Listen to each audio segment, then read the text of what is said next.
The YouTube algorithm is a black box. Experts claim they understand it, but do they? We all have our theories, but what is the truth? At this channel, we want better than guesses. We're trying to break through hidden barriers, get the real data and the real understanding. We want to know what drives real YouTube success. Instead of trusting opinions, we're running experiments to get real result. That's right, real data, real experiments, real results. Welcome to Inside the Algorithm. Now let's crack the code. Here's the problem. YouTube never gives us the full picture. For years we've had snippets, occasional updates about how the algorithm works, but they leave out the critical details. And that's why this channel exists, to test every major feature one by one to separate fact from fiction. From the outside looking in, there are three things that really define YouTube success: impressions, click-through rate, retention. You get all three, you'll be successful. Impressions are how many people see your video. Click-through rate is how many people convert to watch your video. Retention is how long they watch for.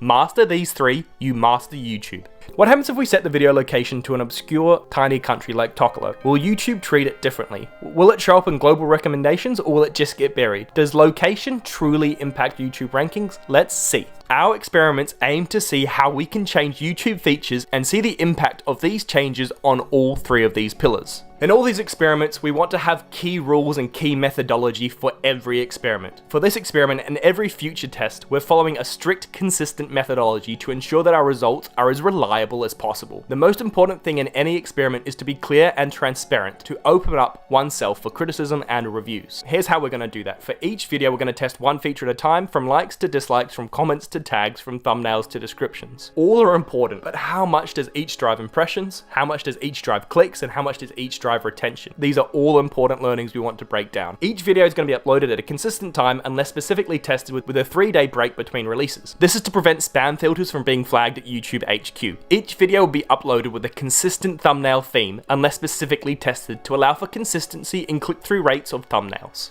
Each video will be a similar length, similar content, and have similar music, unless specifically tested. As much as possible, we want to test that any changes in performance is due to the features that we're testing, not due to random fluctuations. So what are we testing here? There are 24 experiments in total that, to start with, Inside the Algorithm is investigating. The list is as follows. We're asking you to like a video, we're asking you to dislike a video, and we're asking you to comment on a video. Then we're moving to watch time. We're asking you to watch in double speed, we're asking you to watch in half speed, we're asking you to watch the entire video, or we're asking you to watch half the video. Then I'm asking you to share the video. Then we're looking at how much the description matters. We're going to have a video without a description. Then we're going to have a video with maximizing the SEO description. We're going to have a video with custom subtitles to see if that makes a difference. We're going to have a video with the made for kids flag turned on. We're going to have a video with the altered content flag turned on. We're going to have a video with automatic chapters to see if that makes a difference. We're going to have a video without any search tags to see if that makes a difference. We're going to have a video with the comments turned off to see how much that impacts. We're going to have a video with hidden likes to see if that impacts. We're going to have a video with a set premiere. We're going to have a video without any thumbnail. We're going to have a test to see what location does to a video. We're going to have a video set to the US, the most popular YouTube watching location, and we're going to have a video set to Tokolo, the smallest watch time country in the world. We're going to have a video set to the Spanish language to see if that makes any difference. We're going to have a video set to release when the majority of you are asleep, and we're going to have a video that is really short to see what difference this makes. With all these tests, we'll really uncover what makes YouTube tick. The question I can hear you asking is, when can we expect results? The first experiment is going to be released on the 7th of February, and the last experiment will go live on the 17th of April. By the end of this series, we'll have a full data set on what actually works. This data set will be uploaded in full for you all to see and learn from. All raw data from these experiments will be made available for transparency. Once every test is complete, I'll publish summary videos at different time interviews. As I said, I'm going to be transparent and release all data elements from this channel. The initial summary video will be after the final experiment. This will be a preliminary video with first results. Then 1 month later, we'll look at the short-term impacts, and 3 months later, we'll look at the longer-term impacts. This will help us understand whether certain actions have short-term boosts or lasting impacts. Before we move on, I think it's important to look at the myths versus reality of the algorithm. Let's break down some of the biggest myths about how the YouTube algorithm works. What we're really trying to show here is that people really don't have the full picture. Many people believe that if a video doesn't go viral within the first week, it's doomed. But YouTube itself has said that videos can gain traction even months later. Our test will show whether this is the case. YouTube claims that tags have less importance than ever before, but they might help with search rankings. Our tag test will specifically look to this. Many people assume that dislikes hurt video as much as likes help them. But according to YouTube engineers, dislikes are actually a weaker ranking signal. Let us find out. Now, your thoughts matter. Ask your questions share your insights, and join the discussion. This is not just my experiment, but it's all of ours. If you have questions, insights, or suggestions, drop them in the pinned community post. Let's break this algorithm together. Subscribe to join or track these experiments. There'll always be more to test, and the results may surprise you. While you're here, don't forget to check out our other live experiments too. Thanks for watching.